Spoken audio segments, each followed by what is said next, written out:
नमस्कार मित्रांनो, तुमचं सर्वांचं परत एकदा टेक्निकल यूट्यूबवाला यूट्यूब चॅनलवरती आणि ITI बूस्टर प्लॅटफॉर्मवरती मी पवन स्वागत करतो. मित्रांनो, त्या दिवशी आपण सेशन घेतला होता की कोणते टॉपिक किती पर्सेंट या ठिकाणी महत्त्वाचे आणि कोणत्या टॉपिकला तुम्हाला किती पर्सेंट जास्तीत जास्त टाईम त्या ठिकाणी द्यायचा आहे. ओके, तर त्यानंतर आपला पहिला टॉपिक त्या ठिकाणी सेफ्टी होता आणि खूप साऱ्या मुलांचं म्हणणं होतं की टॉपिकनुसार या ठिकाणी सेशन होणं गरजेचं आहे. ओके, काही मुलं म्हटलं MCQ घ्या, पण मित्रांनो MCQपेक्षा सुद्धा जास्त तुम्हाला कमी वेळेमध्ये आता जास्त जर प्रॅक्टिस करायची असेल तर अशा पद्धतीच्या शॉर्ट नोट्स त्या ठिकाणी वापरणं गरजेचं आहे. त्यानुसार जर तुम्ही अभ्यास केला तर कमी वेळेमध्ये जास्त अभ्यास होईल आणि जास्त पॉईंट तुमच्या लक्षात राहील. बरोबर आहे की नाही? मी या ठिकाणी हे PDF जे आहे मित्रांनो आपल्या ईबुकच्या कोर्समध्ये सुद्धा या ठिकाणी इन्क्लूड करणार आहे. तिथून तुम्ही त्याला वाचू शकता. बरोबर आहे. ते तर आता आपण या ठिकाणी पूर्णपणे मी तुम्हाला एक पॉईंट या ठिकाणी समजून सांगणार आहे आणि याच्या पहिले जेवढे काय पेपर झाले त्या पेपरमध्ये या पॉईंटवरती कशा पद्धतीने फिरून प्रश्न विचारला, कशा पद्धतीने सरळ प्रश्न विचारला ते सुद्धा समजून सांगणार आहे. ओके, तर मित्रांनो तुम्ही जर आपल्या चॅनलवरती नवीन असाल तर नक्कीच प्लीज या ठिकाणी आपल्या चॅनलला या ठिकाणी सबस्क्राईब करा. आणि सबस्क्राईब कशासाठी करायचे? कारण असे जे नवीन रोज व्हिडिओ या ठिकाणी लेक्चर जे येणार आहे ते तुम्हाला सर्वात पहिले भेटत जाईल. बरोबर आहे. आणि नक्कीच तुम्हाला जर सेशन आवडलं तर नक्कीच लाईक करा. आणि मित्रांनो आज होळी आहे आणि होळीनिमित्त तुम्हाला सर्वांना खूप शुभेच्छा. आणि शुभेच्छा अशा पद्धतीने या ठिकाणी दिल्या मित्रांनो आपल्या सर्व कोर्सेसवरती या ठिकाणी काही वेगवेगळ्या पर्सेंटेजमध्ये आपण काय केलं आहे, डिस्काउंट दिलेला आहे. मित्रांनो आपला जो थेअरीचा कोर्स आहे, मग थेअरीचा कोर्स कोणता? ज्यामध्ये पॉवर सिस्टम आणि मशीन जे काही सर्वात महत्त्वाचे दोन या ठिकाणी आपले टॉपिक आहे त्याचे थेअरी कोर्स त्या ठिकाणी अवेलेबल आहे. त्यावरती आपण 10% आज डिस्काउंट दिलेलं आहे. बरोबर आहे का नाही? त्यानंतर मित्रांनो आपला जो या ठिकाणी बुलेट पॉईंट होता, बुलेट पॉईंटचा थेअरी कोर्स होता त्यावरती सुद्धा आपण 10% डिस्काउंट दिलेलं आहे. त्यानंतर आपली बूस्टर टेस्ट सिरीज जी होती मित्रांनो, जी आपण त्यामध्ये 6 फुल लेंथ टेस्ट टाकल्या होत्या. किती? 6 फुल लेंथ टेस्ट टाकल्या होत्या आणि बाकीच्या 26+ या ठिकाणी टॉपिक वाईज टेस्ट टाकल्या होत्या आणि बाकीच्या 5 ते 6 या आपण फ्रीमध्ये टेस्ट त्या ठिकाणी टाकल्या होत्या. या सगळ्या टेस्ट तुम्हाला जर घ्यायच्या असेल तर बूस्टर टेस्ट सिरीज तुम्हाला जॉईन करायची आणि तिला आज 50% आपण डिस्काउंट दिलेलं आहे मित्रांनो. ओके, त्यानंतर तुम्हाला सर्वात जास्त आणि सर्वात मोठी खुशखबर म्हणजे मित्रांनो ती तुम्हाला या ठिकाणी मी सांगणार आहे. मित्रांनो आपली जी नवीन टेस्ट आपण त्या ठिकाणी लॉन्च केली होती तिचं नाव काय होतं? Mahavitaran combo taste. जी आपण काय केली आता आपली रुद्राक्ष 1.0 नावाची जी टेस्ट आहे ही वाली आणि आपली जुनी बूस्टर टेस्ट सिरीज जी आहे ही वाली, या दोघांना आपण एकत्र करून एक कोर्स बनवला. आणि तो कशासाठी बनवला की कमी पैशामध्ये तुम्हाला जास्त कंटेंट त्या ठिकाणी भेटला पाहिजे. बरोबर आहे की नाही मित्रांनो? आता रुद्राक्षमध्ये आपल्या 5 फुल लेंथ टेस्ट आहे आणि आपल्या बूस्टर टेस्ट सिरीजमध्ये 6 फुल लेंथ टेस्ट आहे. या दोन्ही मिळून तुम्हाला आता 11 फुल लेंथ टेस्ट भेटणार आहे. आणि टॉपिक वाईज प्लस काही बाकीच्या सर्व मी काय टेस्ट टाकलेल्या आहे त्या सर्व टेस्ट तुम्हाला 42 ते 43 पूर्ण टेस्ट या ठिकाणी या कोर्समध्ये भेटणार आहे मित्रांनो. आणि हा कोर्स आपण काल लॉन्च केला होता. लॉन्च केल्या 249 रुपये त्याची प्राईज होती, तर ती आज वाढून मित्रांनो या ठिकाणी 299 झाली आहे. आणि याला पण आपण या ठिकाणी 10% डिस्काउंट दिलेलं आहे, ज्यामध्ये की परत ती प्राईस तुम्हाला कमी होणार आहे. आणि त्या कमी प्राईजमधून आज ही ऑफर फक्त आजच आहे आणि ज्यामधून की तुम्ही काय करू शकता, परचेस करू शकता. लगेच आपल्याला आपल्या सेशनला सुरुवात करायची आहे. पण आपली ही टेस्ट सिरीज कशा पद्धतीने सगळ्या टेस्टपेक्षा वेगळी आहे? कोणती? आपली रुद्राक्ष टेस्ट सिरीज, जी की तुम्ही वेगळीसुद्धा त्या ठिकाणी घेऊ शकता. मित्रांनो IBPS पॅटर्न आपल्याला 2 सेक्शनमध्ये प्रश्न विचारतं. पहिला टेक्निकल आणि दुसरा नॉन टेकचा सेक्शन असतो. बरोबर आहे का नाही? पण ज्या जुन्या वेगवेगळ्या महाराष्ट्रात ज्या टेस्ट बघितल्या तुम्ही त्या 4 सेक्शनमध्ये बघितल्या. टेक्निकल पाहिलं, नंतर नॉन टेकमध्ये मग रिझनिंग बघितलं, मॅथ बघितलं आणि नंतर मराठी बघितलं. या 4 सेक्शनमध्ये त्या दिल्या होत्या. पण IBPS 4 सेक्शनमध्ये विचारत नाही, वेगवेगळ्या 4 सेक्शन देत नाही. तर नॉन टेकचं सगळं एकत्र करून एकच 80 प्रश्नाचं सेक्शन देतं आणि टेक्निकलचं 50 प्रश्नाचं. आणि तुम्हाला जर या सेम IBPSच्या पॅटर्नला प्रॅक्टिस करायची असेल तर रुद्राक्ष 1.0 नावाची टेस्ट तुम्हाला घेणं गरजेची आहे. यामध्ये मित्रांनो परत एक सांगतो तुम्हाला, या ज्या 4 सेक्शनची टेस्ट होती त्यामध्ये तुम्हाला जो क्वेश्चन दिसायचा तो मराठी आणि इंग्लिशमध्ये एका ठिकाणी दिसायचा. पण या ठिकाणी तुम्हाला सांगतो IBPS तसं करत नाही. तुम्हाला स्क्रीनवरती एकाच भाषेमध्ये प्रश्न आणि त्याचे ऑप्शन दिसतात. बरोबर आहे का नाही? आणि तुम्हाला तेच जर बदलायचे असेल तर वरती एक बटन असतं आणि त्या बटनाला भाषा बदलण्याचं बटन असतं. तुम्हाला प्रत्येक प्रश्न जर तुम्हाला कळाला नाही ज्या भाषेत दिलेला आहे त्या भाषेमध्ये, तर तुम्हाला या बटनावरती क्लिक करून भाषा बदलावं लागते आणि नंतर दुसऱ्या भाषेत तो प्रश्न बघावा लागतो. यामध्ये तुमचा टाईम जातो, जो की ही जी जुनी टेस्ट होती ही वरची, त्यामध्ये तुम्हाला हे अशा पद्धतीची प्रॅक्टिस होत नाही. त्यामुळे हे सगळं जर इन्क्ल्यूड जर असेल तर ती कोणती टेस्ट सिरीज आहे मित्रांनो, ती आहे आपली रुद्राक्ष 1.0 नावाची टेस्ट सिरीज, जी की परिपूर्ण IBPS पॅटर्ननुसार डिझाईन केलेली आहे. तर मित्रांनो हे सगळं आता आपलं या ठिकाणी संपवतो मी. ही इन्फॉर्मेशन जर तुम्हाला माहीत नाही झाली तर तुम्हाला तुमची फसवणूक होती. वेगवेगळ्या महागड्या तुम्हाला या ठिकाणी टेस्ट कोर्सेस घ्यावे लागतात, पण अशा पद्धतीने मी या ठिकाणी कोर्स बनवले एकदम कमी पैशामध्ये आणि जास्तीत जास्त डाटा त्या ठिकाणी इन्क्लूड आहे. मित्रांनो आपल्या मुलांचं कसं असतं, ह्या ठिकाणी त्यांना डाटा खूप सारा पाहिजे. काय कमी पैशामध्ये डाटा खूप सारा पाहिजे, पण त्यामध्ये क्वालिटी नसली तर चालते, असं आपल्या मुलांचं आहे. पण मला या ठिकाणी तुम्हाला सांगतो आहे मित्रांनो, क्वांटिटी नको क्वालिटी घ्या. काय क्वांटिटी नको क्वालिटी घ्या, आणि क्वालिटी घेण्यासाठी रुद्राक्ष 1.0 नावाची टेस्ट सिरीज फक्त एकदा जॉईन करून ती सोडून बघा.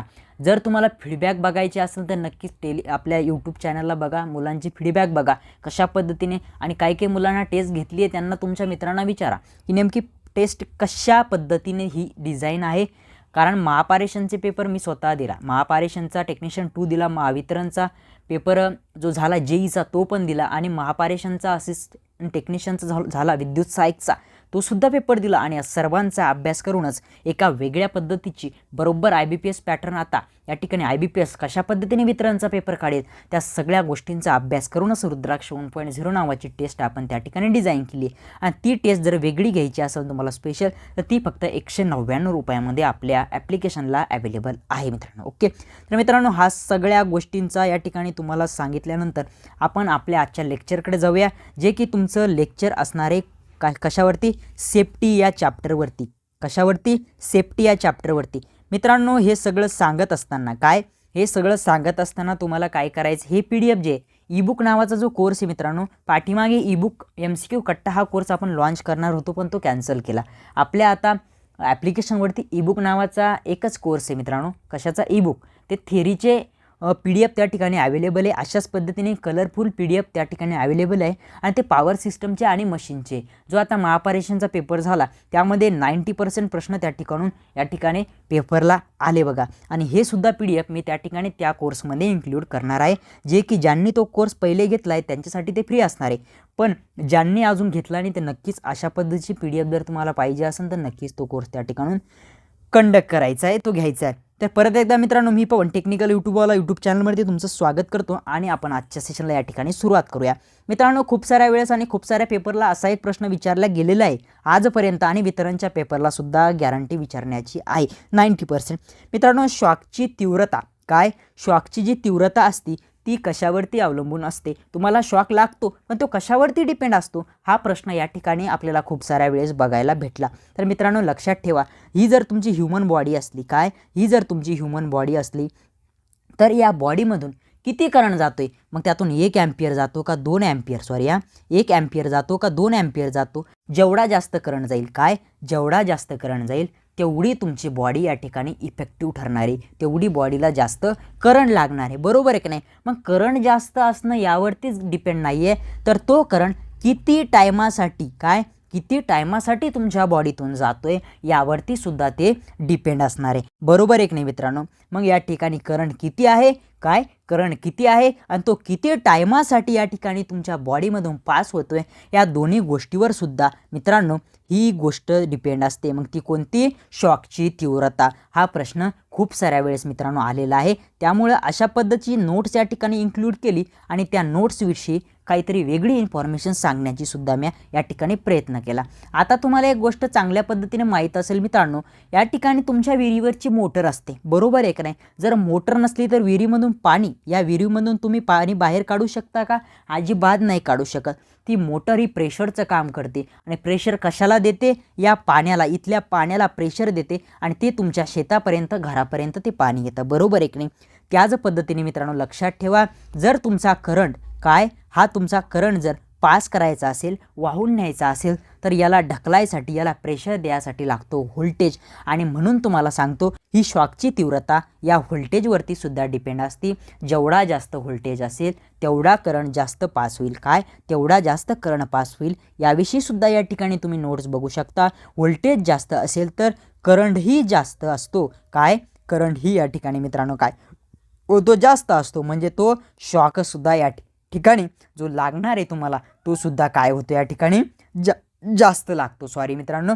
आता त्यानंतर तुम्हाला प्रश्न अशा पद्धतीने विचारला जातो मित्रांनो, ही किती करंट लागल्यावरती तुमच्या बॉडीला किती या ठिकाणी काय होतो, करंट लागतो, किती प्रमाणात या ठिकाणी तुमच्या बॉडीला प्रॉब्लेम त्या ठिकाणी होऊ शकतात. बरोबर आहे नाही? ते सुद्धा पॉईंट या ठिकाणी आपण इन्क्ल्यूड केले. बघा 2 ते 10 मिली अँपियर, काय 2 ते 10 मिली अँपियर जर करंट तुमच्या शरीरातून जर वाहला तर तुम्हाला नॉर्मल करंट लागतो, पण काही फरक पडत नाही. काय? नॉर्मल करंट लागन, काहीतरी थोड्याफार मुंग्या येतील, पण काही एवढा जास्त फरक पडणार नाही. मग तिथे तुमची वीक बॉडी आहे की स्ट्रॉंग बॉडी आहे त्यावरती सुद्धा ते डिपेंड असतं. जर वीक बॉडी असेल तर थोडा जास्त करंट लागेल, थोडा परिणाम त्या ठिकाणी होईल. पण जर स्ट्रॉंग बॉडी असेल तर जास्त काही परिणाम त्या ठिकाणी होणार नाही. नॉर्मल काहीतरी मुंग्या येतील. काय? मुंग्या येतील. मराठीत जर तुम्हाला चांगल्या पद्धतीने जर सांगायचं असलं तर मी अशा पद्धतीने सांगू शकतो. तोच जर करंट मित्रांनो थोडा वाढला आणि तोच जर 5 मिली अँपियर तर 25 मिली अँपियर जर झाला तर या ठिकाणी काय होतं बघा, एक तर तो सप्लाय तुम्हाला पकडून ठेवतो. या ठिकाणी बघा काय तीव्रता वाढून ती व्यक्ती काय होऊ शकते, विजेपासून एक तर दूर ढकलल्या जाईल. काय? ती एक तर दूर ढकलल्या जाईल किंवा मग तुम्ही त्या सप्लायला या ठिकाणी चिटकून राहू शकतात मित्रांनो. काय? चिटकून राहू शकतात. आणि अतिशय भीतीदायक वातावरण, काय अतिशय भीतीदायक वातावरण त्या ठिकाणी निर्माण होतं. तुम्हाला भीती वाटते. अशा पद्धतीचा करंट असतो 25 ते काय 5 ते 25 मिली अँपियर याच्यामधला. आणि हा करंट असा असतो मित्रांनो, यामध्ये जर वीक बॉडी जर असली तर तुम्हाला श्वास घेण्याससुद्धा या ठिकाणी त्रास होतो. आणि एक तुम्हाला सांगायचं, हे जे पॉईंट आहे ना, हे म्हणजे करंट किती लागतोय काय वगैरे हे पॉईंट प्रत्येक पुस्तकामध्ये तुम्हाला वेगवेगळे त्या ठिकाणी बघायला भेटतील. पण या ठिकाणी अशा पद्धतीने प्रयत्न केला की निमी पॅटर्नमधून, निमीच्या पुस्तकांमधून हे पॉईंट काढण्याचा प्रयत्न केला आहे. बरोबर आहे की नाही? म्हणजे निमीवरूनच आपला पॅटर्न सगळा डिझाईन आहे, त्यामुळे मी निमीमधून काढण्याचा त्या ठिकाणी प्रयत्न केला. आत्ता तुम्हाला पुढचा पॉईंट या ठिकाणी माहीत पाहिजे मित्रांनो. 25 मिली अँपियर किंवा 25 मिली अँपियरपेक्षा जास्त करंट जर 3 ते 4 सेकंद 5 सेकंद जर तुमच्या शरीरातून वाहत जर राहिला तर तुम्हाला श्वास घेण्यास परिणाम होतो आणि त्या ठिकाणी हार्ट अटॅक येऊन तुमचा मृत्यूसुद्धा होऊ शकतो. काय? हार्ट अटॅक येऊन तुमचा मृत्यूसुद्धा होऊ शकतो. आता काही पुस्तकामध्ये सुद्धा आणि YCTमध्ये या ठिकाणी हेच पॉईंट तुम्हाला 50 मिली अँपियरच्या पुढे सांगितलं. म्हणजेच 50 मिली अँपियर करंट जर तुम्हाला लागला तर या ठिकाणी किंवा त्याच्यावरती जर करंट लागला आणि तो 3 ते 4 सेकंद जर तुमच्या बॉडीतून फ्लो झाला तर या ठिकाणी तुमचा मृत्यू होऊ शकतो. आता या ठिकाणी तुम्ही पॉईंट बघू शकता 25 मिली अँपियरपेक्षा जास्त आहे. बरोबर आहे की नाही? मग 25 मिली अँपियरपेक्षा जास्त आहे म्हणजे त्यात 50 मिली अँपियर पण आलाच ना. बरोबर आहे की नाही? आणि असे प्रश्न या ठिकाणी पेपरला येऊन कन्फ्यूज होतं, जे की कन्फ्यूज पॉईंट आहे. मग तो पेपर काढणाऱ्याला पण माहीत असतं की आपल्याला जे पॉईंट कन्फ्यूज आहे ते जास्तीत जास्त टाकायचे. बरोबर आहे की? ज्यांनी महापारेषणचा पेपर दिला त्यांना विचारा पॉईंट काय झाला माहिती आहे का, की प्रश्न सगळ्यांना येत होते पण ऑप्शन अशा पद्धतीने दिले की त्या ठिकाणी सगळेच ऑप्शन बरोबर वाटायचे किंवा सगळेच ऑप्शन चुकीचे वाटायचे. त्यामुळे अशा पद्धतीने कोणताही पॉईंट तुम्ही मिस करू नका, जेणेकरून तुमचा या ठिकाणी नुकसान होईल. बघा आता पुढचा पॉईंट आहे की या पुढचा पॉईंट सांगण्याच्या पहिले पेपरला प्रश्न अशा पद्धतीने येतो की किती करंट तुमच्या बॉडीतून फ्लो झाला की तुमची बॉडी जळते. तर कधी लक्षात ठेवा, खूप साऱ्या वेळेस प्रश्न आला आहे आणि प्रश्नाचं उत्तर 99% पुस्तकामध्ये असं आहे मित्रांनो की 100 मिली अँपियर किंवा त्यापेक्षा जास्त जर करंट तुम्हाला लागला तर तुमची बॉडी बर्न होते, म्हणजेच बॉडी त्या ठिकाणी जळते. मग हा पॉईंटसुद्धा तसाच दिला आहे मित्रांनो. 50 ते 200 मिली अँपियरपर्यंत या ठिकाणी जर करंट काय वाहिला कशातून तुमच्या बॉडीमधून तर मृत्यू होतो एवढं या ठिकाणी सांगितलं. पण या ठिकाणी एवढं पण लक्षात ठेवा की आपली बॉडी काय होते मित्रांनो, जळते. कारण हा जो करंट असतो तो धोकादायक असतो. त्या ठिकाणी मरणाचं सोडून द्या, तुम्हाला बॉडी जाळायचं सुद्धा काम पडत नाही. तेच करंट आणि तो सप्लाय बॉडी जाळूनसुद्धा त्या ठिकाणी टाकतो. ओके. तर मित्रांनो काही लोकांनी या ठिकाणी एकदम हाय लेवलचा अभ्यास करण्याचा प्रयत्न केला आणि तशा पद्धतीने ते करताय. आणि जर तुम्ही असं करत असेल मित्रांनो तर पुढचा पेपरसुद्धा या ठिकाणी कट ऑफ काढणं तुम्ही विसरून जा. मित्रांनो कसं आहे, तुम्ही जर ITIचा अभ्यास करताय, माझं एक मी कडू बोलतो पण सत्य बोलतो, बरोबर आहे की नाही. तुम्ही करताय ITIचा अभ्यास, कशाचा? ITIचा, बरोबर आहे की नाही. मग ITIचे थेअरीचे पुस्तकं रेफर करा, त्याच्यातून सिलेबस काढा आणि जिथपर्यंत त्यांनी तिथे सांगितले तिथपर्यंत करा ना. तिथून वरती जाण्याचा प्रयत्न कशासाठी करताय? एवढं लक्षात ठेवा, तुम्हाला असं वाटतं ते 3 ते 4 प्रश्न आपल्याला अवघड येतात 50 पैकी टेक्निकलचे, पण एवढं लक्षात ठेवा ते 3 ते 4 प्रश्न सोडवण्यासाठी हा बाकीचा प्लॅटफॉर्मवरती अवेलेबल जो कंटेंट आहे तो सुद्धा तुम्ही या ठिकाणी गेम हे होतो तुमचा, म्हणजे तुम्हाला त्या ठिकाणी सुद्धा प्रॉब्लेम होतो, त्यासुद्धा गोष्टी लक्षात राहत नाही. मग 3 ते 4 प्रश्नासाठी बाकीचे 40 ते 45 क्वेश्चनमध्ये तुम्ही शेण खाता मित्रांनो. कडू बोलतो पण सत्य बोलतो, त्यामुळे या ठिकाणी सिलेबस रेफर करा आणि ते एवढं तुम्ही हाय करून सुद्धा या ठिकाणी ते 3 ते 4 क्वेश्चन अटेम्प्ट करसानच हे मी सांगत नाही. या ठिकाणी 99% काय 99.9% सांगतो मी तुम्हाला, या ठिकाणी ते 3 ते 4 जे क्वेश्चन या ठिकाणी मित्रांनो झाले तर झाले. या ठिकाणी 10% मुलं ते अटेम्प्ट करू शकतात, त्यामधले सुद्धा 5% चुकतात मित्रांनो, हे तुम्हाला सांगतो. त्यामुळे तेवढ्या गोष्टीसाठी बाकीच्या गोष्टींना या ठिकाणी तुम्ही संकटात टाकू नका. आता ह्या गोष्टी झाल्या इथून आणि या सगळ्या गोष्टीवरून प्रश्न पेपरला आजपर्यंत आलेले आहे. मग या ठिकाणी तुमचे प्रश्न पण सॉल्व होत आहे आणि कशा पद्धतीने त्याच्या नोट्स आपण ॲक्युरेट या ठिकाणी बनवल्या आहे ते सुद्धा तुम्हाला या ठिकाणी कळतंय आणि ते सुद्धा वाचायला त्या ठिकाणी भेटतंय. तर या ठिकाणी त्यानंतर तुम्ही बघू शकता, आता पुढच्या गोष्टी आपण या ठिकाणी रेफर करू. बघा, या ठिकाणी प्रश्न विचारला जातो सेफ्टीवरती. मग त्या ठिकाणी सेफ्टीचे 3 प्रकार पडतात. मग ती झाली तुमची जनरल सेफ्टी, त्यामध्ये झाली तुमची स्वतःची पर्सनल सेफ्टी आणि नंतर तुमच्या वर्कशॉपमध्ये जे काही मशिनरी अवेलेबल असतात मग ती झाली तुमची मशीनची सेफ्टी. आता प्रश्न अशा पद्धतीने पेपरला विचारला जातो की खालीलपैकी कोणती मशीनची सेफ्टी आहे, किंवा मग पर्सनल सेफ्टी आहे, किंवा मग जनरल सेफ्टी आहे. किंवा प्रश्न अशा पद्धतीने विचारला जातो की खालीलपैकी कोणती जनरल सेफ्टी नाही म्हणजेच या ठिकाणी बघा नॉन व्हर्बल प्रश्न त्या ठिकाणी विचारले जातो, म्हणजेच त्याची शेवट हा नाही त्या ठिकाणी मित्रांनो होत असतो. आणि यामध्ये 100% मुलं या ठिकाणी चुकवतात एवढं माझं तुम्ही लक्षात घ्या. मग या ठिकाणी खालीलपैकी कोणता पर्सनल सेफ्टी नाही किंवा खालीलपैकी कोणता मशीन सेफ्टी नाही या शब्दापर्यंत आपण जातच नाही. काय नाही या शब्दापर्यंत आपण जातच नाही आणि या ठिकाणी 100% चुका करून ठेवतो, बरोबर आहे का नाही. मग त्यामुळे आता खालील काही गोष्टी आहे 14 15 पॉईंट निमीमध्ये याचे अवेलेबल आहे, ते तुम्हाला वाचून घ्यायचे आहे, बरोबर आहे. मग जनरल सेफ्टी कोणती आहे ते तुम्हाला त्यामधून लक्षात येईल. त्यानंतर पर्सनल आणि मशीनची सेफ्टी कोणती आहे ते सुद्धा त्यामधून तुम्हाला लक्षात येईल. आणि हे पेपरला येणं या ठिकाणी चान्सेस आहे. बघा काय चान्सेस आहे मित्रांनो. समोर आपल्याला बघायचे सेफ्टी साईन. या ठिकाणी रेकॉर्डिंग बंद झाली होती आणि सेशन स्किप झालं होतं. बघा सेफ्टी साईनमध्ये आपल्याला कोणकोणते पार्ट पडतात आणि त्यावरती कशा पद्धतीने प्रश्न पेपरला विचारला जाऊ शकतो ते सगळं मी आपल्याला या ठिकाणी सांगणार आहे, बरोबर आहे की नाही. तर सेफ्टी साईनचे या ठिकाणी मित्रांनो किती प्रकार पडतात हे तुम्हाला सर्वात पहिले सांगतो. तर त्याचे 4 प्रकार पडतात. मग त्यामध्ये prohibitory sign, mandatory sign, warning sign आणि इन्फॉर्मेशन साईन हे सर्व साईन त्या ठिकाणी येतात. मग एका साईनची डिटेल इन्फॉर्मेशन आपण या ठिकाणी बघूया. तर सर्वात पहिले आपण बघूया मित्रांनो प्रोहिबिलिटी साईन. कधी लक्षात ठेवा प्रोहिबिलिटी साईन कशा पद्धतीने असते ते तुम्हाला ओळखता आलं पाहिजे. तर अशा पद्धतीचा लाल रंगाचा गोल असतो मित्रांनो आणि या ठिकाणी छेदरेषा असती आडव्या क्रॉस ही छेदरेषा असते आणि ती सुद्धा लाल रंगाची असते. मग पेपरला प्रश्न विचारला जातो की ह्या चिन्हाचा रंग कसा. ओके, मग तुम्हाला सांगायचे लाल रंगाचं असतं. त्यानंतर प्रश्न विचारले जातो की ह्या चिन्हाचं बॅकग्राऊंड कसं. तर लक्षात ठेवा या चिन्हाचं जे बॅकग्राऊंड असतं ते पांढऱ्या रंगाचं म्हणजेच व्हाईट रंगाचं त्या ठिकाणी असतं, बरोबर आहे का नाही. आणि त्यानंतर या डायग्राममध्ये आतमध्ये असती या गोलामध्ये आतमध्ये डायग्राम असते ती असते काळ्या रंगाची, ती तुम्ही या ठिकाणी बघू शकता. मग मित्रांनो हे चिन्ह काय सांगतं की ही गोष्ट तुमच्या शरीरासाठी किंवा वेगळ्या काही गोष्टीसाठी घातक हे तुम्हाला करायची नाही.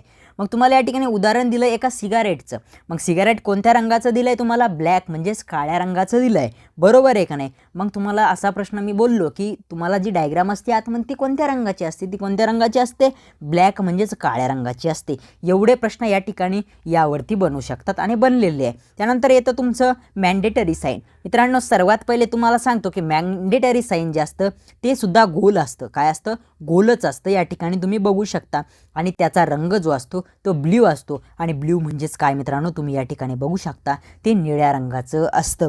आणि यावरती जी डायग्राम असते मित्रांनो ती असते पांढऱ्या रंगाची. काय? पांढऱ्या रंगाची. मग मॅन्डेटरी म्हणजे काय? ती गोष्ट तुम्हाला करणं गरजेची आहे. मग कशासाठी? तुमच्या सेफ्टीसाठी.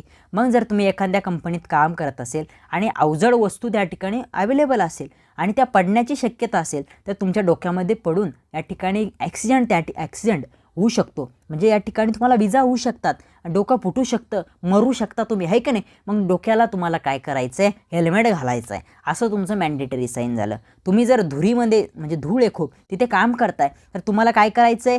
तुम्हाला गॉगल्स लावायचे डोळ्याला, आहे का नाही? अशा पद्धतीने काय करतं तुमचं मॅन्डेटरी साईन काय करतं तुम्हाला सांगतं. त्यानंतर येतो मित्रांनो, हे 2 झाले. त्यानंतर येतं तुम्हाला वॉर्निंग. म्हणजे कोणत्याही गोष्टीची देतं ते तुम्हाला वॉर्निंग. मग ते कसं असतं मित्रांनो? ते असतं त्रिकोणी आणि त्याचा जो बॅकग्राऊंड कलर असतो तो असतो मित्रांनो पिवळ्या रंगाचा. हे तुम्हाला या ठिकाणी दिसतं. आणि यामध्ये जी आतमध्ये डायग्राम असते मित्रांनो ती असते काळ्या रंगाची. हे तुम्हाला या ठिकाणी या डायग्राममध्ये दिसतं. ओके. मग वॉर्निंग साईनमध्ये तुम्हाला सांगितलं प्रत्येक गोष्टी तुम्हाला वॉर्निंग त्या ठिकाणी दिलेली जाते, बरोबर आहे की नाही? त्यानंतर येतं तुम्हाला इन्फॉर्मेशन साईन, जे की तुम्हाला इन्फॉर्मेशन देतं कोणत्याही गोष्टीची. म्हणजे पुढे हॉस्पिटल आहे, पुढे शौचालय आहे, पुढे या ठिकाणी काय मेडिकल आहे, पुढे शाळा आहे. अशा पद्धतीची इन्फॉर्मेशन कोण देतं? हे तुम्हाला इन्फॉर्मेशन साईन देतं. ते की कसं राहतं? स्क्वेअर म्हणजेच काय?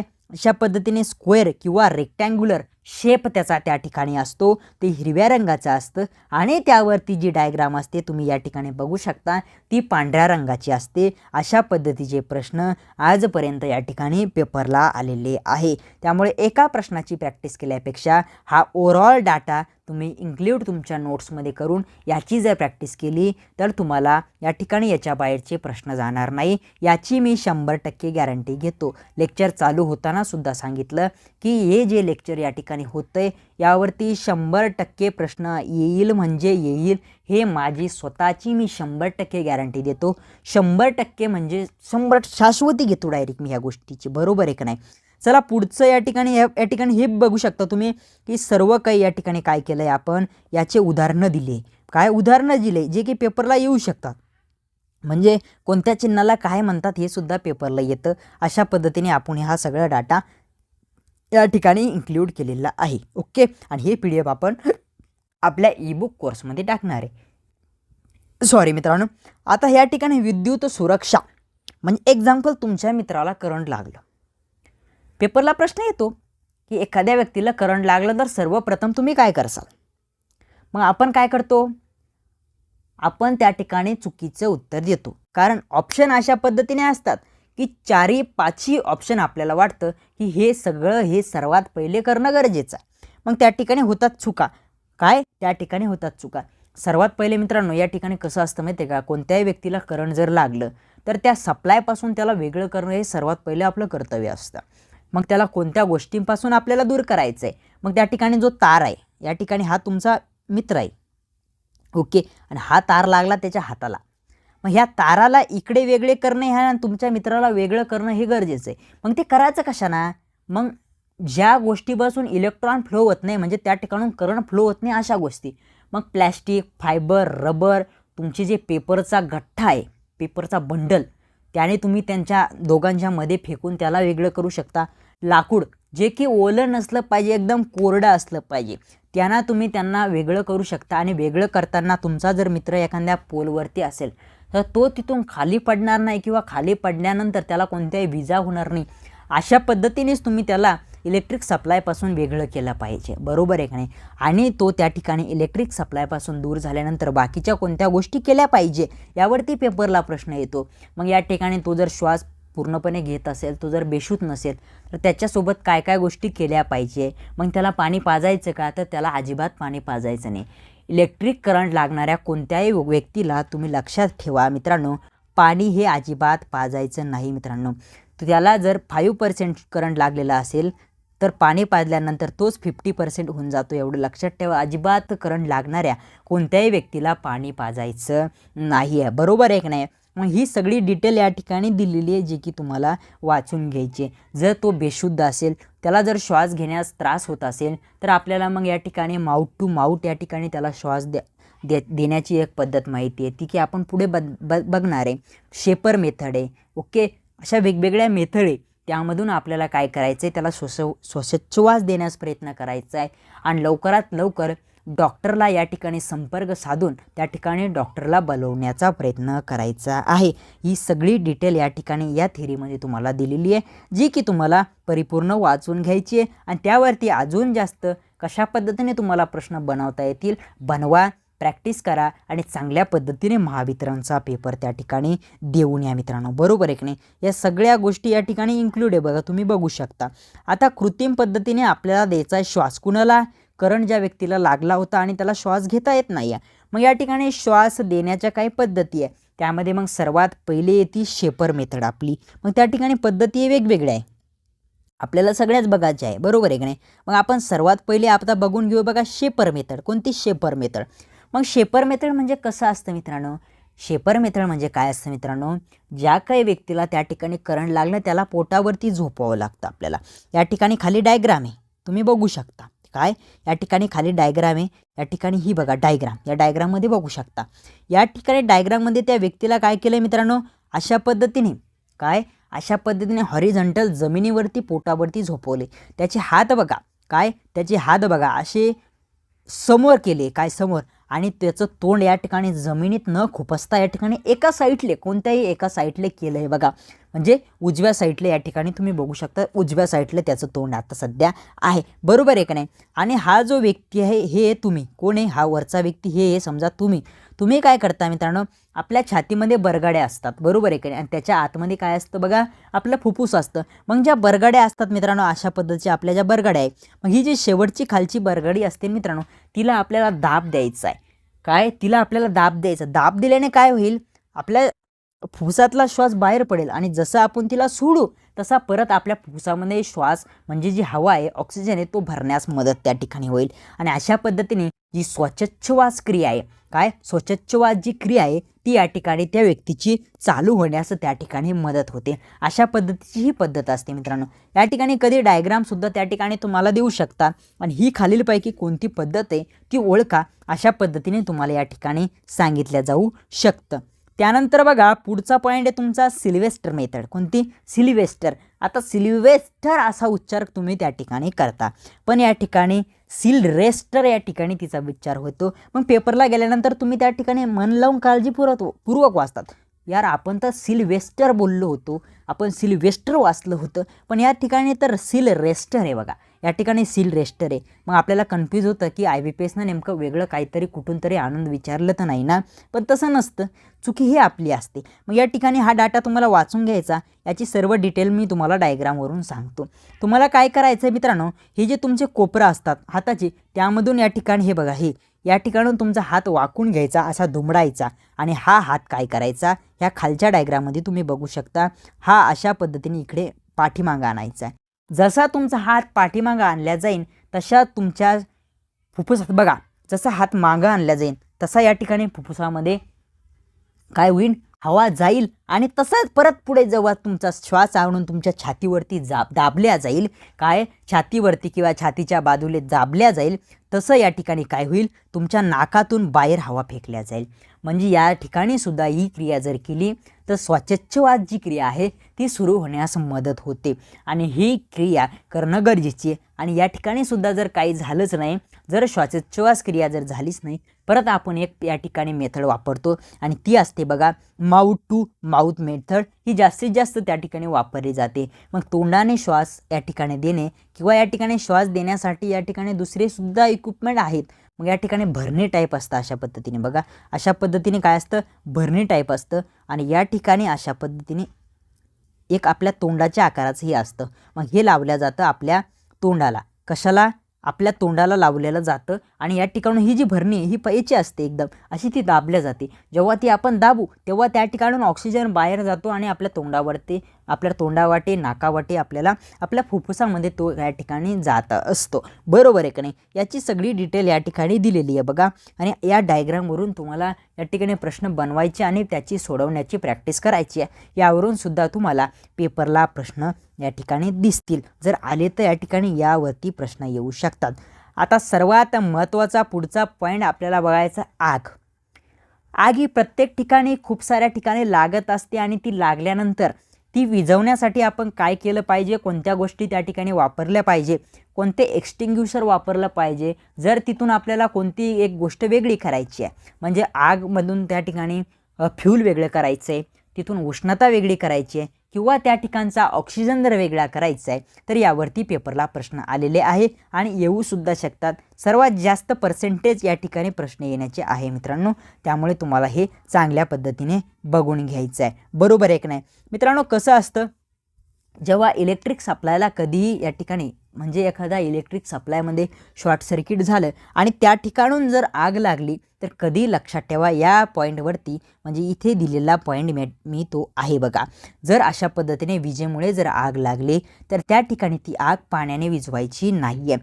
कारण पाण्यामधून काय होतं मित्रांनो, इलेक्ट्रॉन फ्लो होतात. समजा या ठिकाणी तुम्ही उभे आहे बरोबर आहे की नाही, आणि इथे आग लागली आणि तुम्ही इथे पाणी फेकलं, ते पाणी या ठिकाणी तुमच्यापर्यंत येणार आहे आणि या ठिकाणी जे करंट या ठिकाणी अवेलेबल आहे, कारण शॉर्ट सर्किट झालं आहे, या ठिकाणी वायर तुटून पडले आणि ते पाण्याच्या माध्यमातून येणार, ते इलेक्ट्रॉन फ्लो होणार तुमच्यापर्यंत आणि तुम्हालासुद्धा करंट लागण्याचे खूप जास्त चान्सेस या ठिकाणी असतात. त्यामुळे इलेक्ट्रिक याच्यामुळे शॉर्ट सर्किटमुळे वगैरे वगैरे झालेले जे हे असतात, विजेमुळे जे आग लागलेली असते, त्याला कधी पाण्यानं विझवायचं नाही. मग त्याला विझवायचं कशाना, मग त्या ठिकाणी ड्राय पावडर असते, त्या ठिकाणी त्यानंतर कार्बन टेट्रा क्लोराईड, म्हणजे त्याला आपण CTC म्हणतो, कार्बन टेट्रा क्लोराईड, यांना तुम्ही विझवू शकता. कार्बन डायऑक्साईडने विझू शकता, ड्राय पावडरने विझू शकता, फोमने सुद्धा ती विझवायची नाही आहे, किंवा कारण फोममध्ये सुद्धा पाणी इन्क्लूड असतं मित्रांनो. बरोबर आहे की नाही. या सगळ्या गोष्टींनी तुम्ही इलेक्ट्रिक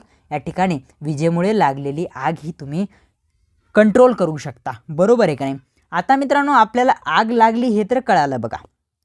काय झालं, आग लागली ही गोष्ट आपल्याला कळाली. मग आपल्याला त्या आग विझवण्यासाठी त्या ठिकाणी कोणकोणत्या गोष्टी अवेलेबल असतात तुम्हाला मी सांगतो. त्याचा ट्रायंगल असतो, तो ट्रायंगल आपल्याला सर्वात पहिले शिकणं गरजेचं आहे. मग ट्रायंगलमध्ये 3 गोष्टी इन्क्लूड असतात. मग त्या ठिकाणी हीट असते म्हणजेच उष्णता, त्या ठिकाणी फ्यूल असतो, म्हणजे फ्यूल काय, त्या फ्यूलमध्ये मुळे त्या ठिकाणी आग, म्हणजे पेट्रोल असतं, डिझेल असतं, ऑइल असतं. ओके, या गोष्टीमुळे आग लागली तर त्या ठिकाणी फ्यूलसुद्धा असतं. आणि त्या ठिकाणी सर्वात महत्त्वाचं ऑक्सिजन, जो की या ठिकाणी आग या ठिकाणी लागण्यास वगैरे त्या ठिकाणी त्या गोष्टी जळण्यास मदत करतो. मग या तिन्ही गोष्टींपैकी जर कोणत्याही काही गोष्टी आपण जर एक गोष्टसुद्धा जर वेगळी केली, तिथून जर काढून टाकली, तर काय होतं, ती आग आटोक्यास येण्यास, ती आग बंद होण्यास त्या ठिकाणी मदत होते. मग आपल्याला काय करायचं आहे, आता ह्या सगळ्या गोष्टींमधून एक एक गोष्ट त्या ठिकाणी काय करायची, वेगळी करायची. मग सर्वात पहिले आपण तिथून इंधन वेगळं करू. मग इंधन जर वेगळं करायचं तर लक्षात ठेवा, जर आपल्याला इंधन वेगळं करायचं म्हणजे तिथलं फ्यूल वेगळं करायचं, तर प्रश्न पेपरला असा येतो, जर आपल्याला त्या ठिकाणून फ्यूल वेगळं करायचं असेल तर त्या पद्धतीला आपण काय म्हणतो, तर तिला आपण म्हणतो स्टार्विंग. काय म्हणतो मित्रांनो, स्टार्विंग. मग स्टार्विंग म्हणजे काय, तुम्हाला या ठिकाणी चांगल्या पद्धतीने नोट्स लिहून घ्यायची आहे. जर त्या ठिकाणी लागलेली आग आहे आणि त्या आगीमधून आपण काय केलं, तिथलं फ्यूल म्हणजेच इंधन जर वेगळं केलं, तर या पद्धतीला आपण काय म्हणतो, त्याला स्टार्विंग आपण त्या ठिकाणी म्हणत असतो. अशाच पद्धतीने जर आपल्याला त्या ठिकाणची मित्रांनो उष्णता जर वेगळी करायची असेल, ती जर काढून टाकायची असेल, तर त्याला आपण कूलिंग म्हणतो. हा प्रश्न पेपरला आलेला आहे. त्यानंतर जर त्या ठिकाणचा ऑक्सिजन आपल्याला काढून टाकायचा असेल, तर त्याला स्मूथरिंग म्हणतो. महापारेषणच्या एका शिफ्टला हा प्रश्न आला होता बघा. काय, महापारेषणच्या एका शिफ्टला हा प्रश्न आलेला होता. हे चांगल्या पद्धतीने तुम्ही लक्षात घ्या, म्हणजे महावितरणसुद्धा ते सोडणार नाही आहे. महावितरणला सुद्धा तुम्हाला या चॅप्टरमधला प्रश्न 1 ते 2 तुम्हाला 100% बघायला भेटतील. बरोबर आहे का नाही. मग स्मूथरिंग तुम्हाला या ठिकाणी कळालं, ऑक्सिजन काढून टाकण्याच्या प्रक्रियेला आपण स्मूथरिंग त्या ठिकाणी म्हणत असतो. त्याचे पॉईंटसुद्धा या ठिकाणी वरती दिलेले. आता आग नियंत्रण करणे म्हणजे काय बघा, या ठिकाणी आग नियंत्रण कशी करू शकतो, तर या वरील गोष्टीमुळे आपण आग नियंत्रण करू शकतो. बरोबर आहे की नाही. मग आगीच्या जवळपास असणारं इंधन आपण शिकलो, तिथला ऑक्सिजन आपण शिकलो, तिथली हीट शिकली. मग हे सगळं या ठिकाणी नोट्समध्ये दिलेलं आहे. हा ट्रायंगल मी तुम्हाला दाखवला. त्यानंतर हे बघा, आगीचे वर्गीकरण म्हणजेच काय, आपले क्लासिफिकेशन बघायचं आपल्याला आगीचं. मग त्या क्लासिफिकेशनमध्ये मग काही ग्रुप पडतात. मग A, बी, सी, डी असे ग्रुप पडतात. मग कोणत्या ग्रुपमध्ये कशाला लागलेली आग येते हे तुम्हाला पेपरला विचारलं जातं. आणि कोणत्या ग्रुपमधल्या इक्विपमेंटला जर आग विझवायची असेल तर कोणतं एक्सटिंग्युशर आपण त्या ठिकाणी वापरतो हे तुम्हाला पेपरला त्या ठिकाणी बघायला भेटतं. बरोबर आहे की नाही? तर मित्रांनो या ठिकाणी बघा, ह्या ठिकाणी फायर एक्सटिंग्युशर जे ते आपल्याला नंतर शिकायचं आहे. पण सर्वात पहिले class A, class B, class C आणि क्लास डी हे 4 क्लास खूप जास्त महत्त्वाचे आहे आणि ते तुम्हाला या ठिकाणी शिकायचं आहे. मित्रांनो या ठिकाणी क्लास एमध्ये कशाला लागलेली आग येते हे तुम्हाला पेपरला विचारलं जातं.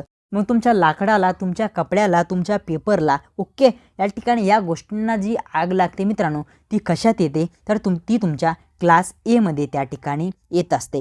त्याच पद्धतीने क्लास बीमध्ये कोणती आग येते मित्रांनो ते तुम्हाला लक्षात ठेवायचे. म्हणजे तुमचे लिक्विड इक्विपमेंट आहे, लिक्विड म्हणजे पेट्रोल झालं, डिझेल झालं, ऑइल झालं, ग्रीस वगैरे झालं, यांना ज्या लागलेली आग असतात ती असते तुमच्या ग्रुप बी, तुमचा क्लास बी जो आहे त्यामध्ये येते. त्यानंतर जो क्लास सी असतो मित्रांनो, मग क्लास सीमध्ये कोणत्या आगी येतात ह्या बघा या ठिकाणी तुम्हाला वेगवेगळ्या ठिकाणी वेगवेगळे गोष्टी या ठिकाणी ह्या 2 ग्रुपमध्ये बघायला भेटेल. आणि सगळ्यात जास्त कन्फ्युजन कुठं असतं तर या 2 ग्रुपमध्ये असतं. बरोबर आहे की नाही? आता खूप साऱ्या वेळेस खूप साऱ्या प्रश्नामध्ये तुम्ही वाचलं की इलेक्ट्रिक इक्विपमेंटला लागलेली आग ही ग्रुप डीमध्ये येतं. पण या ठिकाणी काही काही ठिकाणी असं दिलं आहे मित्रांनो. आणि YCTने किंवा इस्रोचे पाठीमागे जे पेपर झाले त्या ठिकाणी सुद्धा त्यांनी जे प्रश्न बरोबर दिले, प्रश्न आला होता यामध्ये इस्रोला आणि त्याला इलेक्ट्रिक इक्विपमेंटला लागलेली जी आग आहे ती कोणत्या ग्रुपमध्ये येते असा प्रश्न विचारला होता. आणि ती आग त्यांनी ग्रुप सीमध्ये या ठिकाणी प्रश्न बरोबर दिला आहे. तर तुम्हाला मी सांगतो मित्रांनो, जे लाईव्ह इक्विपमेंट असतात, कोणते लाईव्ह इक्विपमेंट इलेक्ट्रिकलचे, बरोबर आहे की नाही, ती आग येते तुमच्या ग्रुप सीमध्ये. आणि जे नॉन लाईव्ह असतात ते येतं तुमच्या ग्रुप डीमध्ये. या ठिकाणी वेगळं दिलं असेल ते लक्षात ठेवू नका, मी जे सांगतो ते बघा या ठिकाणी, कारण हे गुगलचे फोटोज या ठिकाणी इन्क्लूड केलेले अवेलेबल तुमच्यासाठी करून दिलेले आहे. बरोबर आहे की नाही? ग्रुप सीमध्ये काय लाईव्ह या ठिकाणी इलेक्ट्रिक इक्विपमेंटला लागलेली आग आणि ग्रुप डीमध्ये काय नॉन लाईव्ह इक्विपमेंटला लागलेली आग. बरोबर आहे की नाही? मग या ठिकाणी तुम्हाला अजून डीमध्ये एक लक्षात ठेवायचे की मेटल जे मेटल्स त्या मेटल्सना लागलेली आगसुद्धा ग्रुप डीमध्ये येतात. मग या ठिकाणी अजून एक ग्रुप येतो मित्रांनो, त्याचं नाव आहे ग्रुप एफ. काय एफ म्हणजे तुमचे जे किचन आहे ना, किचन, त्या किचनमधल्या म्हणजे तुमचे खाद्यपदार्थ वगैरे जे असतात त्यामध्ये जी लागलेली आग असते ती ग्रुप एफमध्ये येते. काय ग्रुप एफ.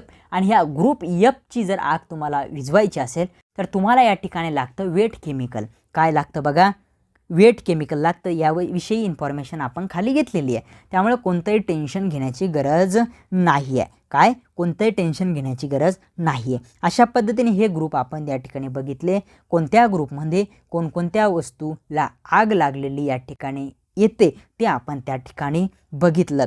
आता पुढचा पॉईंट काय, आता बघा या ठिकाणी जर मी काय सांगितलं हे जर तुम्हाला कळलं नसेल तर क्लास ए, काय क्लास ए, बी, सी आणि खाली आहे डी. बघा या ठिकाणी खाली बघू शकता तुम्ही, खाली आहे डी. काय खाली आहे डी. मग या सगळ्या गोष्टींना आग कोणकोणत्या गोष्टी त्यामध्ये येतात, काय काय कशाने विझवायचं ते सगळं त्यामध्ये दिलेलं आहे. बरोबर आहे काय? आत्ता पुढचा पॉईंट मी तुम्हाला पाठीमागं बोललो, काय बोललो की विद्युत उपकरणांना लागलेली जी आग आहे ती कशाना, CTC म्हणजे कार्बन टेट्राक्लोराईड झालं, तुमचा कार्बन डायऑक्साईड झालं, तुमची ड्राय पावडर झालं, हे या ठिकाणी CTC म्हणजे कार्बन टेट्राक्लोराईड आहे. बघा या ठिकाणी या इक्विपमेंटने विझवायची. मग ती कशाने विझवायची नाही तर तुम्हाला सांगितलं मी, फोम असलं, पाणी असलं यांना ती काय करायचं नाही, विझवायची नाही आहे. आता आपल्याला पुढं बघायचं आहे मित्रांनो, एक्सटिंग्युशर बघायचे, आपले एक्सटिंग्युशरचे प्रकार बघायचे आहे. मग या ठिकाणी अग्निशामकाचे प्रकार म्हणजेच काय फायर एक्सटिंग्युशर जे असतात ज्यांना की आपण आग विझवतो त्याचे प्रकार आपल्याला काय करायचं आहे या ठिकाणी बघायचं आहे. मग आता मित्रांनो त्याचे प्रकार कोणते, water extinguisher, dry powder extinguisher या ठिकाणी बघू शकता तुम्ही.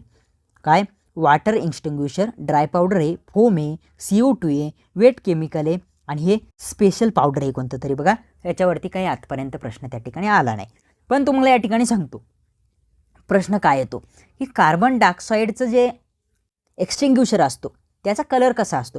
मग या ठिकाणी तुम्ही सगळे एक्सटिंग्युशरचे चित्र जे दिसतात त्यावर तुम्हाला पट्ट्या दिसतात. या ठिकाणी बघा निळी पट्टी आहे, पिवळी पट्टी आहे, काळी पट्टी आहे, या ठिकाणी कोणती आहे क्रीम कलर पट्टी आहे, ओके.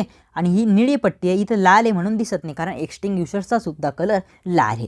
तर मग पेपरला प्रश्न येतो की फोम जे एक्सटिंग्युशर आहे त्याचा कलर कसा, डायरेक्ट त्याचा कलर कसा असा विचारला जातो. मग तो कसा क्रीम कलर आहे, CO2चा कसा आहे ब्लॅक आहे, तुमचा वेट केमिकलचा कसा आहे येल्लोइश आहे, काय येल्लोइश आहे, ड्राय पावडरचा कसा आहे निळा आहे म्हणजे ब्ल्यू आहे, नंतर वॉटरचा कसा आहे रेड आहे. असे प्रश्न त्या ठिकाणी विचारले जातात. आणि महापारेषणच्या पेपरला प्रश्न आलेला आहे की क्लास बीची आग विझवण्यासाठी कोणतं एक्सटिंग्युशर वापरायचं, तर त्या ठिकाणी उत्तर होतं मित्रांनो फोम टाईप एक्सटिंग्युशर. काय फोम टाईप एक्सटिंग्युशर हा खूप जास्त फेमस प्रश्न आहे.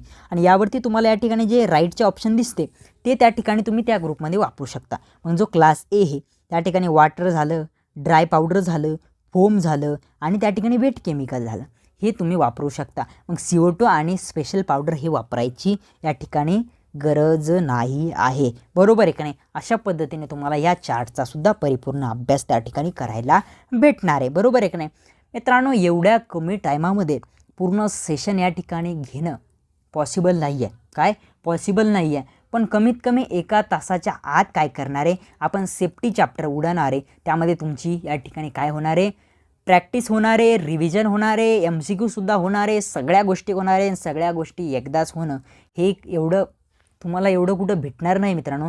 अजूनसुद्धा तुम्ही जर या ठिकाणी माझी एवढी मेहनत आहे पूर्ण डेटा काढायचा, पूर्ण डेटा टाईप करायचा, त्याला PDF मध्ये कन्वर्ट करायचं आणि तुमच्यासोबत या ठिकाणी 1 तास बोलायचं, एवढ्या सगळ्या गोष्टीसाठी आम्हाला दुसरं काहीच नको. फक्त काय लागतं माहिती आहे का, हे लाईक पाहिजे एक. आणि तुम्ही जर या ठिकाणी या प्लॅटफॉर्मवरती जर नवीन असेल तर नक्की सबस्क्राईब करा आणि बेल आयकॉनवर नोटिफिकेशन तुम्हाला येण्यासाठी त्याला ऑन करा, बस बाकी काही नाही. बरोबर आहे की नाही. अशा पद्धतीने हे पॉईंटसुद्धा आपण बघितले.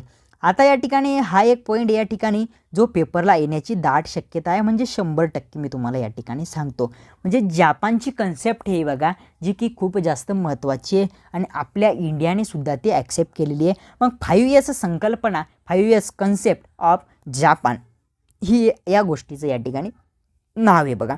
मग या ठिकाणी त्या 5 गोष्टी आहे. मग तुम्हाला ती 5 शब्द आहे ते पाठ करायचे आहे. मग या ठिकाणी जापनीजमध्ये त्याला काय म्हणतात आणि आपल्या इंग्लिशमध्ये त्याला काय म्हणतात आणि त्याचा मराठीत काय अर्थ आहे, या 3 गोष्टी या 4 गोष्टीवरती तुम्हाला पेपरला प्रश्न भेटतो. याच्या बाहेर प्रश्न तुम्हाला येणार नाही.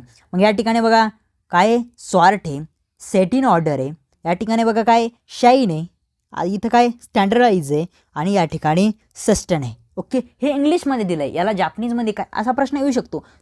सॉर्टला जापनीजमध्ये काय म्हणतात. त्यानंतर सेट इन ऑर्डर म्हणजे ते जापनीजच्या भाषेमध्ये त्याला काय म्हणतात असा प्रश्न पेपरला आजपर्यंत आले आणि इथून पुढे तुम्हाला बघायला भेटतील. ओके. आता 5 Years कन्सेप्टवरती या ठिकाणी दिली थोडीफार डिटेल, ही तुम्ही वाचून घ्यायची. मी तुम्हाला जे मोस्ट इम्पॉर्टंट त्या गोष्टी सांगतो. आता मोस्ट इम्पॉर्टंट काय आहे ते तुम्हाला या ठिकाणी हायलाईट करून दिलं आहे. आता जापनीजमध्ये काय म्हणतात बघा, शॉर्टला काय म्हणतात सिरी आणि यालाच मराठीमध्ये काय म्हणतात मित्रांनो वर्गीकरण करणे. म्हणजे वेगवेगळ्या गोष्टींचं त्यांच्या ठिकाणी त्यांच्या ग्रुपमध्ये वर्गीकरण ठेवणे. काय वर्गीकरण करून ठेवणे. ओके. मग फायबरच्या गोष्टी ह्या फायबरच्या ठिकाणी, लोखंडाच्या गोष्टी लोखंडाच्या ठिकाणी, मशनरी ह्या मशनरीच्या ठिकाणी. ओके. असं बाकीचे वेगवेगळे मटेरियल हे वर्गीकरण करून त्यांच्या ठिकाणी ठेवून देणं. काय त्यांच्या ठिकाणी ठेवून देणं म्हणजेच तुमचा सिरी झाला. त्यालाच तुम्ही काय म्हणता इंग्लिशमध्ये सॉर्ट म्हणता आणि त्यालाच तुम्ही मराठीमध्ये वर्गीकरण म्हणता. म्हणजेच असं वर्गीकरण वेगवेगळ्या ठिकाणी करून ठेवणं हा तुमचा अर्थ झाला तुमच्या सिरीचा. बरोबर आहे की नाही. त्यानंतर तुम्ही बघता मित्रांनो सेट ऑन. काय या ठिकाणी तुम्हाला बघायला भेटलं सेट ऑनला इंग्लिशमध्ये काय म्हणतात मग सेट इन ऑर्डर, ज्याला की जापनीजमध्ये सिट ऑन म्हणतात. काय सिट ऑन म्हणतात. आणि त्यालाच तुम्ही जर मराठीमध्ये त्याचा अर्थ बघितला तर क्रमबद्ध रचना या ठिकाणी आपण त्याला म्हणू शकतो. म्हणजे क्रमबद्ध म्हणजे 1 नंबर 2 नंबर 3 नंबर, जी गोष्ट तुम्हाला सर्वात पहिले कामी येणार आहे ती 1 नंबर ठेवा. जिथं तुम्हाला नंबर 2ला काम आहे ती 2 नंबर ठेवा. जिथं तुम्हाला 3 नंबरला काम आहे ती 3 नंबरला ठेवा. अशा पद्धतीने कोणत्याही गोष्टीची क्रमबद्ध जर रचना केली तर तुम्हाला ते काम करण्यास सोपं जातं. जी तुमची तिथे परेशानी होणार आहे ती परेशानी होण्यास त्या ठिकाणी टाळल्या जातं. बरं का. या ठिकाणी अशा पद्धतीने तुम्हाला मग काय क्रमबद्ध रचना करायची आहे. म्हणजेच तुम्हाला सेट इन ऑर्डर तुम्ही त्याला इंग्लिशमध्ये म्हणू शकता, तसंच त्याला सिट ऑन तुम्ही जापनीजमध्ये म्हणता. अशा पद्धतीने प्रश्न पेपरला येतात बघा. त्यानंतर बघा पुढचा काय सीसॉ आहे. सीसॉला तुम्ही शाईन म्हणता. शाईन म्हणजेच काय आपल्या इंग्लिशमध्ये शाईनचा अर्थ जर बघितला तर चमकणे चकाकणे होतो आणि या ठिकाणी त्याचा अर्थ होतो बघा स्वच्छता. म्हणजे कोणतंही एखादं वर्कशॉप आहे, एखादी कंपनी आहे, तिची स्वच्छता ठेवणे गरजेचं आहे. तुम्ही ज्या ठिकाणी अभ्यास करता त्या ठिकाणी जर स्वच्छता नसेल तर तुमचा अभ्यास होत नाही. तशाच पद्धतीने तुम्ही ज्या ठिकाणी काम करता मित्रांनो, काय काम करता, मग ऑफिस वर्क असो किंवा बाकी काही वर्क असो, तर त्या ठिकाणी स्वच्छता जर असली तर काम जास्त होतं, त्या ठिकाणी लक्ष्मी येते बघा. बरोबर आहे की नाही? हे आपल्याला शेतकऱ्यांच्या मुलांना सांगण्याचं काम नाही आहे. बरोबर आहे की नाही? मग या ठिकाणी सुद्धा या ठिकाणी स्वच्छता, सिसो हे जापनीजमध्ये आहे, त्याचा इंग्लिशमध्ये अर्थ होतो शाईन आणि त्याचाच मराठीमध्ये अर्थ या ठिकाणी घेतलेला आहे स्वच्छता. काय? स्वच्छता. त्यानंतर 4 नंबर तुम्ही बघू शकता सिकेत्सू. काय? सिकेत्सू. काय याचा अर्थ काय मराठीमध्ये? सिकेत्सू अर्थ उच्चार. काय? उच्चार. सिकेत्सू आहे आणि त्या सिकेत्सूलाच आपल्या इंग्लिशमध्ये काय म्हणतो आपण? स्टँडर्डाइज. काय? स्टँडर्डाइज. काय? स्टँडर्डाइज आणि त्यालाच आपण त्याचा अर्थ मराठीत घेतो मानकीकरण. काय? मानकीकरण. या ठिकाणी त्याची सगळी डिटेल इन्फॉर्मेशन दिलेली आहे, ती की तुम्हाला या ठिकाणी वाचण्यास भेटणार आहे. मग या ठिकाणी व्हिडिओ स्किप करून सुद्धा तुम्ही ती वाचू शकता. आता 5वा राहिला आपला शित्सुके. काय? शित्सुके. मग याच्यावरती काहीतरी तुम्हाला काय बनवायची? ट्रिक बनवायची आणि ट्रिक बनवूनच तुम्हाला ते लक्षात ठेवायचं आहे. याला शित्सुके जे जापनीजमध्ये म्हणतात त्यालाच इंग्लिशमध्ये आपण काय म्हणतो मित्रांनो? Self discipline. म्हणजे कोणत्याही गोष्टीचं डिसिप्लिन बाळगणं गरजेचं आहे. काय? नियमावली बाळगणं गरजेचं आहे. मग सेल्फ डिसिप्लिनलाच तुम्ही मराठीमध्ये काय म्हणतात? स्वयंशिस्त. म्हणजे काय? स्वतःला स्वयंशिस्त. म्हणजे स्वतःला शिस्त लागली तर सगळ्यांना लागेल, पण आपणच स्वतःला शिस्त लावून घेत नाही आणि जगाला शिकवतो. बरोबर आहे की नाही? मग स्वयंशिस्त लागणं या ठिकाणी गरजेचं असतं. मग मित्रांनो, हे 5 जे 5 इयर्स कन्सेप्ट होत्या जॅपनीज कन्सेप्ट, ह्या तुम्हाला या ठिकाणी चांगल्या पद्धतीने कळाल्या आणि पेपरला खूप वेळेस आलेल्या आहे, ज्या की आता पण येऊ शकतात. आता या ठिकाणी प्रश्न आलेले या गोष्टीवरती ह्या आपण डिस्कस करू. बघा, या ठिकाणी पर्सनल प्रोटेक्टिव्ह इक्विपमेंट PPE याचा फुल फॉर्म पेपरला विचारला जातो. तो काय असतो मित्रांनो? Personal protective equipment. मग पर्सनल प्रोटेक्टिव्ह इक्विपमेंटमध्ये 8 ग्रुप आपल्याला या ठिकाणी बघायला भेटतात. मग पहिल्या ग्रुपमध्ये काय बघा, या ठिकाणी अशा पद्धतीने हा चार्ट आहे. बरोबर आहे की नाही? अशा पद्धतीने हा चार्ट आहे. ओके. मग या ठिकाणी बघा, ग्रुप 1 2 3 4 5 6 7 8 सॉरी 7 नंतर 8 पाहिजे होतं, 9 झालं.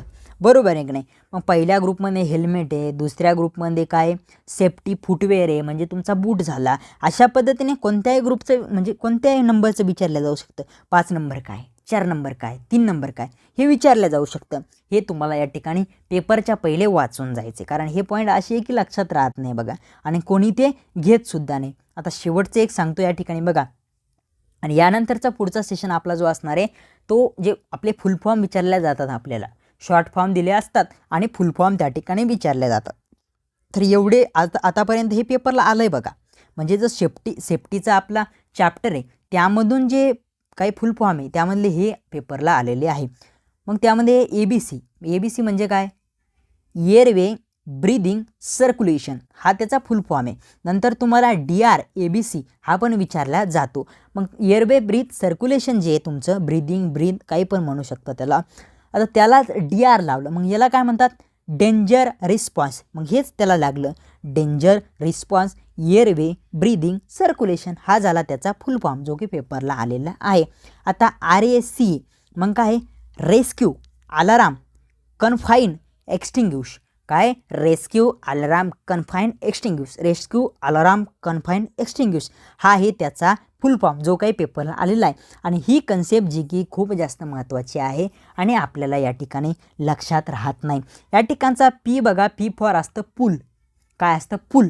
त्यानंतर आपल्याला पूल हे का पुश आहे ती पेपरमध्ये लक्षात येत नाही, तर लक्षात ठेवा पूल असतं बघा. आता कोणी जर बोललं आणि कोणचं बोलण्याचं जर आपण ऐकलं तर आपलं जास्त लक्षात असतं कम्पेअर टू आपण स्वतः वाचून लक्षात ठेवलं ते. बरोबर आहे का नाही? मग आता मी सांगतोय ते लक्षात ठेवा. P फॉर पूल असतं, A फॉर एम असतं, आणि या स्क्वाईज आणि स्वाईपमध्ये खूप कन्फ्युजन येतं. मग स्क्वाईज पहिले आहे का स्वाईप पहिले? आता या ठिकाणी एक मी गोष्ट सांगतो. आता क्यू हा नंबर 2ला आला. बरोबर आहे का नाही? क्यू म्हणजे क्वीन, आणि क्वीन म्हणजे राणी. त्या राणीला तुम्ही फर्स्ट प्रेफरन्स देता.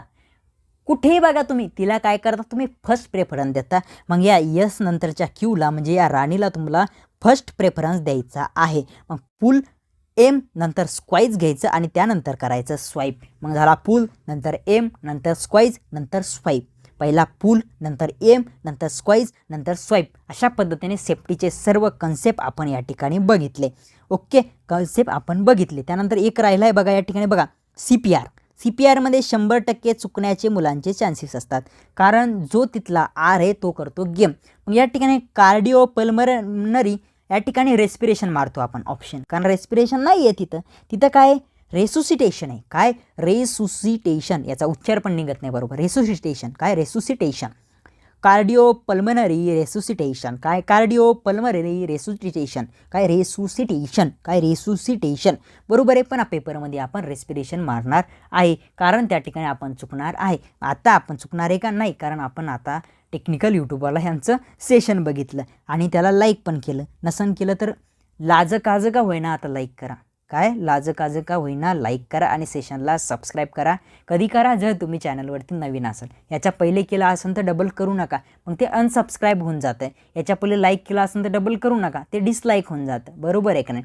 तर मित्रांनो, जर तुम्हाला आवडलं असेल, ह्या सगळ्या गोष्टी आवडल्या असेल तर नक्कीच या ठिकाणी काय करा, आपल्या प्लॅटफॉर्मला या ठिकाणी रिस्पॉन्स द्या. अशाच पद्धतीचा कंटेंट आपल्या रुद्राक्ष 1.0 नावाची जी नवीन टेस्ट आहे, नवीन IBPS पॅटर्ननुसार, ती मी तुम्हाला सांगितलंच. काय ते सांगितलंच ती या ठिकाणी खरंच तुम्हाला सांगतो. तुम्हाला जर IBPSच्या आता वितरणच्या पेपरची टाईम मॅनेजमेंट करायचं असेल, सर्वात महत्त्वाचं TIME टाईम मॅनेजमेंट करायचं असेल तर रुद्राक्ष 1.0 नावाच्या टेस्ट सिरीजसारखी टेस्ट सिरीजच नाही आहे. मेन प्रॉपर टाईम मॅनेजमेंट, कारण जसा पेपर आहे तसेच प्रश्न आहे, जसा पेपरचा डिझाईन आहे तसाच आहे. लॅपटॉपवर सोडवा, कम्प्युटरवर सोडवा, फोनवर सोडवा, कुठेही सोडवता येते. सगळ्या काही गोष्टी ज्या तुमच्या मनात आहे त्या सगळ्या गोष्टी कुठे आहे, रुद्राक्ष 1.0 नावाच्या टेस्ट सिरीजमध्ये. आणि जी बूस्टर नावाची जुनी टेस्ट आहे आपली, तिला 50% आपण ऑफ दिलेलं आहे आज होळीनिमित्त. तीसुद्धा तुम्ही जॉईन करू शकता. ओके, तर मित्रांनो, आजच्या सेशनला आपण या ठिकाणी पूर्णविराम देऊया. सेफ्टीचं आपलं चॅप्टर या ठिकाणी संपलं आहे. ओके, पूर्णविराम देऊया आणि भेटूया अशाच नवीन सेशनमध्ये पुन्हा एकदा. Thank you so much.